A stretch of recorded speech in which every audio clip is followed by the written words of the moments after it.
할렐루야. 오늘 2부 예배 11시 예배 현장에 나오시고 또 여의치 못해서 영상으로 차선책으로 예배하고 계신 우리 사랑하는 식구들에게 우리 주님 주신 은혜와 평강이 넘쳐나기를 간절히 소망합니다. 제가 시험에 대해서 얘기할 때 3T 얘기를 했어요. 영어로 3T. 시작이 T로 시작하니까 먼저 테스트가 있다 그랬어요. 테스트는 복받을 자격을 묻는 시험이에요. 창세기 22장에 보면 하나님이 아브라함을 시험하셨다고 그랬는데 그 시험은 테스트, 복받을 자격이 돼 있나 안 돼 있나 라고 하는 것을 체크하시는 거예요. 그런 테스트 시험이 있고, 두 번째로는 템프테이션이 있어요. 이건 유혹입니다. 마귀가 도적질하고 죽이고 멸망시키려고 하는 목적으로 와서 우리를 넘어뜨리기 위해서 하는 시험입니다. 그리고 세 번째는 트라이얼이 있습니다. 트라이얼은 훈련, 단련의 목적으로 하나님께서 하시는 시험입니다. 그런데 야고보서 1장 13절에 보면 하나님이 누구를 시험한다고 하지 말아라. 하나님은 아무도 시험하지 아니하신다 라고 하는 그런 말씀이 있거든요. 아니, 하나님 시험하시잖아요. 테스트하시고 트라이얼 하시고. 여기서 하나님 시험하지 않는 건 넘어뜨리려고 템테이션 하지 않는다라고 하는 뜻이죠. 마귀가 하는 것처럼 넘어뜨리기 위해서 시험하는 것이 아니다라고 하는 뜻이지, 테스트도 안 하시고 트라이얼도 안 하신다라고 하는 그런 뜻이 아닙니다. 하나님도 역시 시험을 하신다라고 하는 증거가 오늘 본문의 10절에 분명하게 나옵니다. 주께서 우리를 시험하사, 주께서 우리를 시험하신다고 그랬죠? 예, 은을 단련하듯이 시험하신다고 분명히 말씀을 하고 있습니다. 그러니까 이 시험은 무슨 시험이에요? 트라이얼, 단련하기 위한 목적을 하는 하나님의 시험이라고 하는 것을 분명히 우리가 볼 수가 있습니다. 이렇게 하나님께서 단련하려고 하는 목적으로 시험을 하실 때에 어떻게 우리 가운데 나타나느냐, 어떤 방법을 하느냐라고 하는 것이 또 11절하고 12절에 나타나 있습니다. 세 가지로 나타나요. 첫째는 그물에 걸리게 하시고, 분명히 여기 뭐 존칭을 썼어요. 그렇죠? 우리나라에서는 이게 번역을 할 때 존칭을 쓰잖아요. 외국 사람은 존칭 빼버리지만은 왜 존칭을 썼을까요? 마귀가 한 게 아니라는 거예요. 마귀가 했다면 여기 존칭을 쓸 리가 없죠. 하나님께서 하시고, 주께서 단련하실 목적으로 시험을 하시는데 우리 가운데 어떤 현상으로 나타나냐? 그물에 걸리게 하시고, 두 번째로는 그물에 걸리게 할 뿐만 아니라 허리에 어려운 짐을 두셨다고. 그리고 세 번째는 보니까 뭐라고 말씀하셨어요? 사람들이 머리를 타고 다닌다고 그랬지요. 자, 이게 이제 원어를 직역을 한 거예요. 직역을 딱 하면 이제 물론 정확도는 있지만은 이해도는 떨어져요. 그래서 이 직역을 과도하게 심하게 했다 할 정도로 의역을 한 성경이 뭐냐면 천주교에서 쓰는 공동번역이에요. 이게 외경도 있기 때문에 여러분들이 공부를 하기를 원하거나 그러면은 사서 볼 필요가 있지만 볼 필요는 없어요. 그러나 저는 목사이기 때문에 정확하게 뜻을 이해를 하기 위해서 이것저것 많이 참조하는 가운데 공동번역, 오래동안 한 30년 된, 지금 바뀌었는지 모르겠어요, 공동번역을 가지고 있어요. 그래서 이게 머리를 타고 다니게 하신다, 이게 정확하게 이게 의역을 하면은 알아듣기 쉽게 무슨 뜻일까? 머리를 타고 다닌다라고 하는 것은 발로 머리를 짓밟는다. 그리고 허리라고 그랬는데 허리에 어려운 짐을 둔다, 이게 무슨, 그러니까 공동번역에는 등에 등에다가 어려운 짐을 져야 된다. 이렇게. 그러니까 이제 벌써 이해가 잘 되지요. 자, 하나님께서 우리를 은을 단련하는 것처럼 우리를 단련의 목적으로 트라이얼 시험을 하실 때에 하는 방법 가운데, 그래서 드러난 현상 가운데 하나가 뭐냐? 그물에 걸리게 하신다. 저는요, 바닷가 출신이고 생선 요리를 좋아합니다. 생선 요리를 좋아함에도 불구하고 어렸을 때 그물에 걸려서 올라오는 물고기를 볼 때 대부분 죽어 있어요. 왜? 그 뒷날 가서 그물을 건져온다든지 그렇기 때문에 물고기가 견디지 못하고 거의 대부분입니다. 왜? 움직이면 움직일수록 그물에 더 말리거든요. 결국은 죽어요. 그런데 생명력이 강해서 살아서 걸려 올라오는 것도 덜어 있습니다. 그러면 내가 생선 요리를 좋아함에도 불구하고 이 그물에 걸려가지고 말려가지고 기진맥진해가지고 설득을 움직이기만 하는 이 물고기를 보면 측은한 마음이 돼. 동심에 어떤 마음이 드느냐? 야, 너 언제 걸려들었냐? 얼마나 힘들었냐? 얼마나 힘드니? 하면서 이제 동심에 이 물고기하고 이렇게 대화, 물고기를 측은하게 보는. 여러분, 그물에 걸리면 얼마나 힘들겠어요? 움직일수록 더 말려들어요.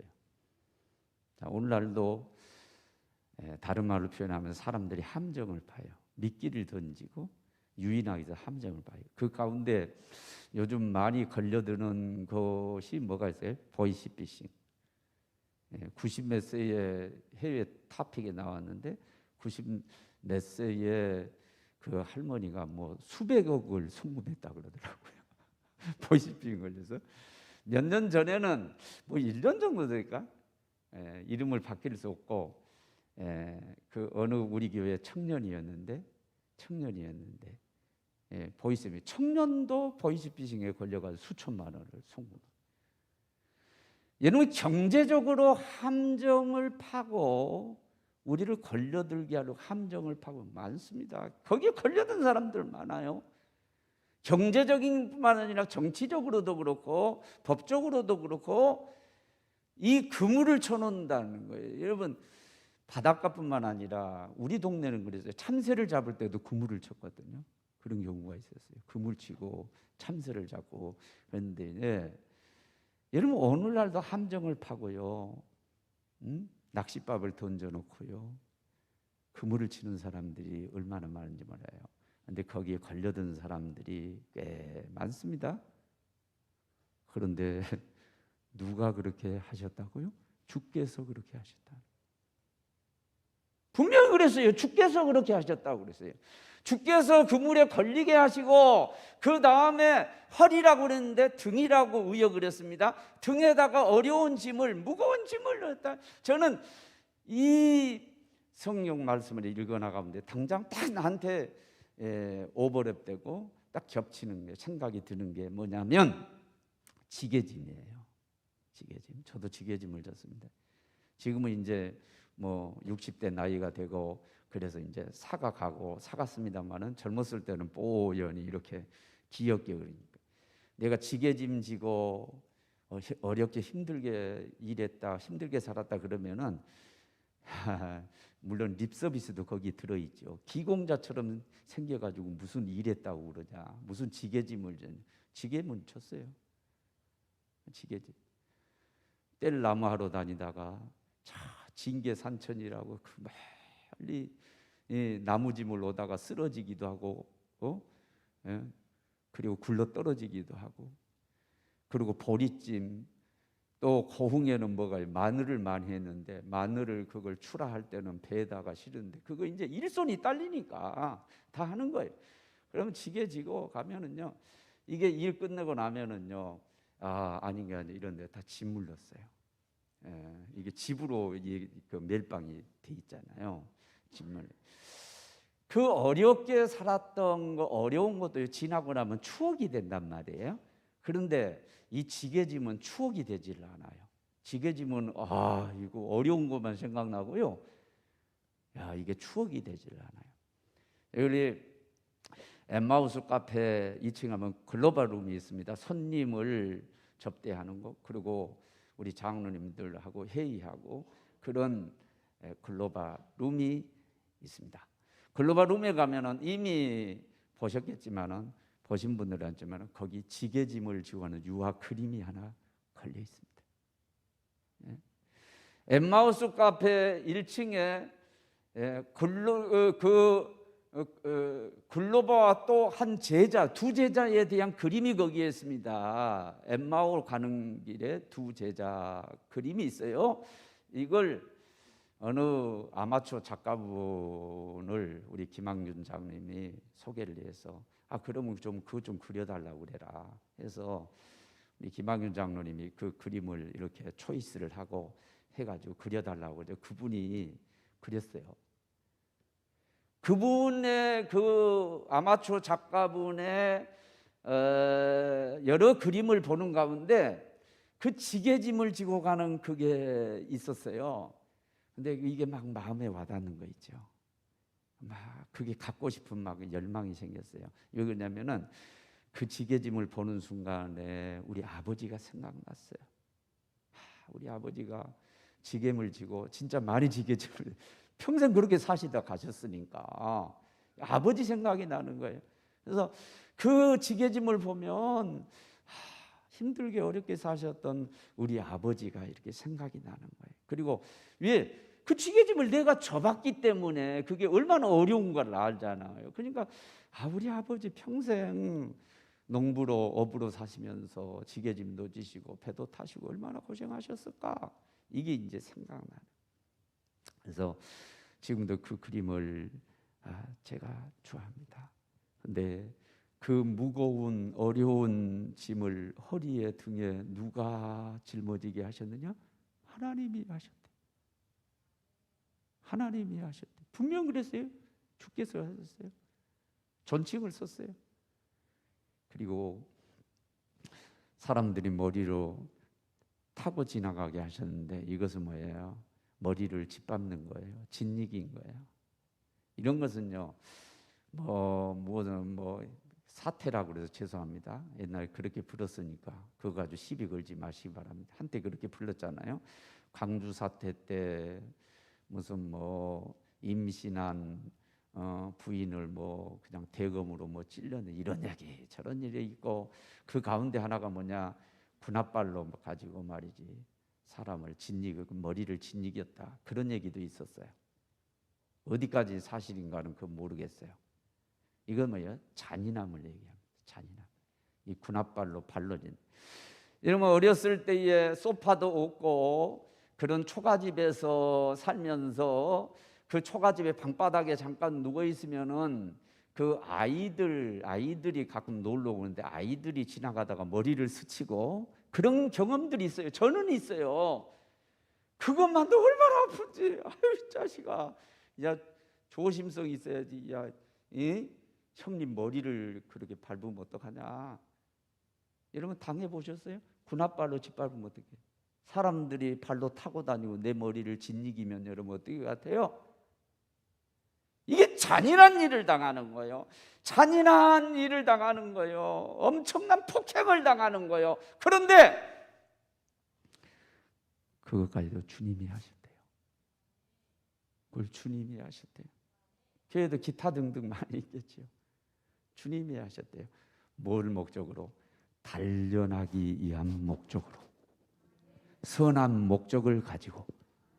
그러면 선한 목적으로 하셨단 말이에요. 분명히 그럼 하나님 목적이 뭘까요? 선하신 합하여 선을 이루신 하나님의 목적이 뭘까요? 그것이 12절 하반절에 분명히 나타나요. 그 어려운 것을 불과 물을 통과하는 걸로 그랬거든요. 자, 12절을 우리 다 같이 읽습니다. 사람들이 우리 머리를 타고 가게 하셨나이다. 우리가 불과 물을 통과하였더니 주께서 우리를 끌어내사 풍부한 곳에 들이셨나이다. 목적이 뭐예요? 풍부한 곳에 들이기 위한.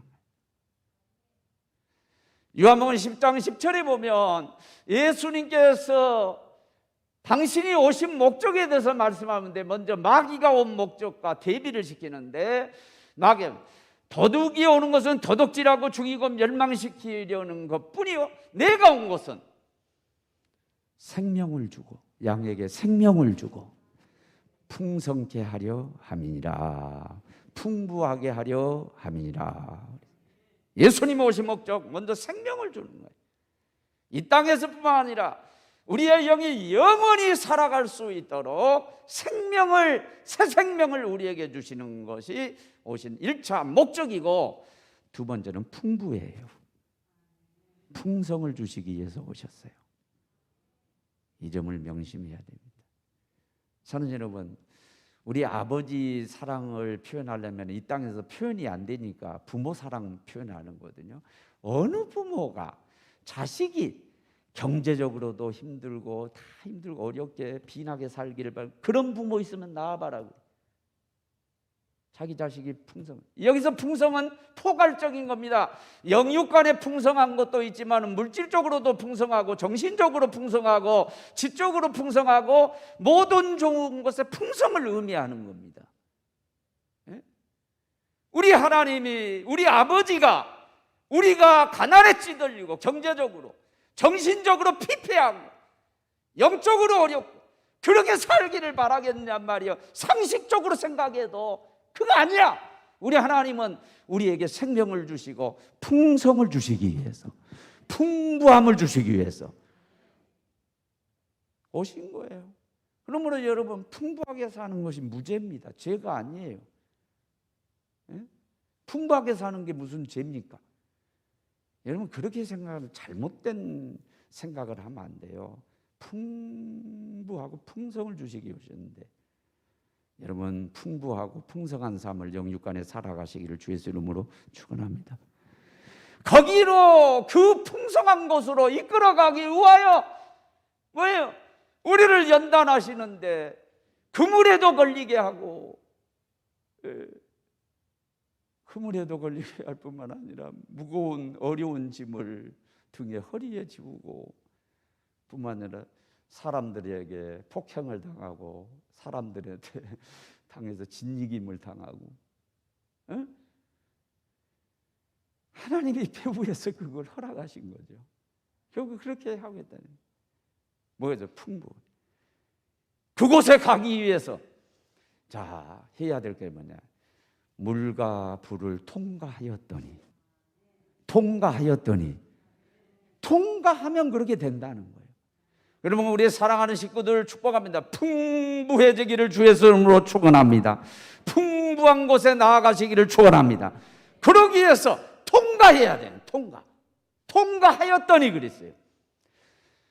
출애굽에서 40년 광야를 통과한 사람들이 적과 꿀이 흐르는 풍성한 가나안 땅에 들어갔습니다. 이것은 우리에게 계시를 주고 있습니다. 풍성에는 그냥 들어갈 수 없는 것입니다. 풍성에 들어가려면 하나님께서 우리를 단련하실 때 단련을 통과해야 될 줄로 믿습니다. 패스해야 될 줄로 믿습니다. 어떤 단련이에요, 여러분? 여러분 있잖아요. 코로나는 뭘까요? 죄 때문에도 왔겠지만, 인류의 죄 때문에 왔겠지만, 대표성이 원리에서 어느 개인 때문에 왔겠지만, 그런데 전체적인 이 팬데믹 상황에서 우리는 잘 봐야 됩니다. 여기는 단련의 의미도 있는 것입니다. 단련은 힘들죠. 얼마나 힘드세요? 저도 힘들어요. 저도 힘들고, 그래서 돌파구를 찾으려고 저 나름대로 영적으로도 노력하지만 인간적으로 노력하고 지금 발버둥을 치고 있습니다. 여러분, 단련이 있죠? 통과해야 됩니다. 통과하시기 바랍니다. 그 통과하는 방법이 뭐냐? 인내입니다. 인내. 예. 인내에 대해서 말씀하신 야고보서인데, 야고보서 5장 11절에 뭐 욥의 인내를 해요. 너희가 욥의 인내 알지 않냐? 욥처럼 인내해라. 예, 그렇게 말씀을 하고 있거든요. 하나님은 인내하고 견딜 수 있게 되기를 바랍니다. 병원에서 병을 키워서 가면 아니 분명히 아팠지 않겠어요? 분명히 이 정도면은요 많이 아프시고 힘드셨을 텐데 왜 참으셨어요? 참지 마세요. 엄살도 떨시고. 근데 왜 병을 키웠어요? 이 지경으로 만들었어요? 정신적으로 힘들고 어려운 분들은 또 그렇게 왜 참아요? 참다 보니까 속병 들었잖아요. 그러지 말고요. 화나면 화를 내시고요. 뭐 하세요? 이렇게 또 얘기합니다. 근데 성경은 그렇게 말씀하지 않습니다. 길이 참아라. 참는 것이 답이다. 그래서 이 힘들고 어려울 때요. 정말 견디기 어렵죠. 견디기 어려워요. 힘들어요. 예? 예. 아침에도 장모님이 이렇게 통화를 했는데 장모님 막 여기저기 앞에 이기셔야 돼요. 장모님 이기셔야 돼요. 이 힘든 시기 이기셔야 돼요. 잘 견뎌야 됩니다. 좋은 날이 옵니다. 예, 금방 또 옵니다. 잘 견디고 힘내세요. 힘내세요. 견디고 이겨야 됩니다. 그게 그 밖에는 도리가 없습니다. 근데 그 인내를 하는데 기도는 기본이고요. 기도는 모든 거에 답이니까. 기도는 그러니까 강조하지 않겠어요. 그러나 하나만 내가 언급하고 있습니다. 베드로전서 2장 19절 20절 준비됐으면 한번 띄워봐요. 내가 이거 말 안 하고 지금 하나? 자, 19절 우리 다 같이 읽습니다. 부당하게 고난을 받아도 하나님을 생각함으로 슬픔은 뭐하면 참으면 이는 아름다우나. 이 세 가지 고난을 20절까지 부당하게 당하는 건 죄 때문에 당하는 거나 선을 행하며 당하는 고난에 대해서 얘기합니다. 먼저 부당하게 당하는 내 죄 없는데 당하는 거거든요. 이건 욥의 고난이에요. 이유를 알 수 없어요. 내가 이 정도로 이 코로나를 당해야 될 이유가 뭐냐 이거예요. 왜 내가 이렇게 사업이 무너져야 되냐, 왜 이런 위기를 만나야 되느냐 말이에요. 욥처럼 하나님 앞에 항변도 할 수 있어요. 특별히 내가 도덕적으로도 잘못한 게 없고 내가 특별히 영적으로도 잘못한 것도 없는데 왜 이랬는데 열심히 살았다 이거. 신앙생활 열심히 하고 남다르게 세상 사람과 구별되고 내가 참을 거 참아가면서 내가 이렇게 살았는데 내가 이 지경이 됐다 이거예요. 이거 그 사람 입장은 부당하죠. 부당하게 당하는 고난입니다. 지금 우리가 당하는 것들이 대부분 그런 것들입니다. 그래서 이게 이제 우리에게 슬픔이 됐는데, 아픔이고 슬픔이죠. 슬픔이 됐는데 이거 참아야 되는데 참아야 됩니다. 참아야 풍부에 들어갑니다. 참아야 아름답습니다. 나 못 참어. 이것은 아름답지 못해요. 끝까지 참아야 돼요. 근데 여기에 방법론 하나가 딱 있습니다. 하나님을 생각함으로. 따라합니다. 하나님을 생각함으로. 사랑하는 여러분, 두 가지 뜻이 있습니다. 하나님을 생각한다는 거. 내가 뻗뜩 여기 강단에 올라와서 하나님을 생각한다 뭘까 하면서 여기서 원고에 내가 준비도 하는데 여기서 딱 스쳐가는 거입니다. 하나님을 생각함으로 그랬는데 하나님을 생각함으로가 뭘까? 먼저 말씀드린 것처럼 하나님은 우리의 영의 진짜 아버지야. 하나님 우리 아버지시라고. 아버지신 우리 하나님 마음을 헤아려. 우리 아버지는 우리가 중간에 포기하지를 원치 않아. 통과하기를 바래. 풍부에 들어가기를 원해. 그 아버지 생각하십시오.